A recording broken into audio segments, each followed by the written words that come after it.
Day 7 of being frugal to reach 1 million pesos savings as a newlywed. Ngayong araw, nagplano kami para sa paparating naming grocery at mga darating na bills. Importante sa amin na napag-uusapan to ahead of time para hindi kami nabibigla at mas maayos namin na-handle yung pera namin.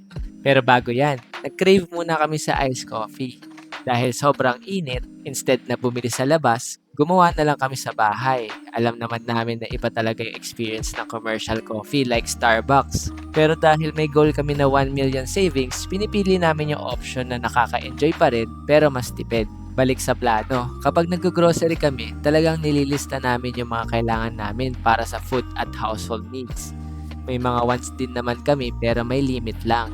Naniniwala kami na okay lang mag-enjoy paminsan-minsan, hindi porket frugal, kailangan na namin i-deprive yung sarili namin. Ang importante, controlled at may balance habang hinahabol namin yung goal namin. At ngayong araw, dahil mostly nasa bahay lang kami, lahat ng nagamit namin ay galing pa sa previous groceries namin. Kaya 0 pesos ang nadagdag sa current April expense namin today. Kaya ang total pa rin ay 12,256. Pero alam namin na may paparating pang gastos tulad ng ibang bills katulad ng kuryente, pambayad sa tubig. Kaya tuloy lang ang pagpaplan at pagbabudget.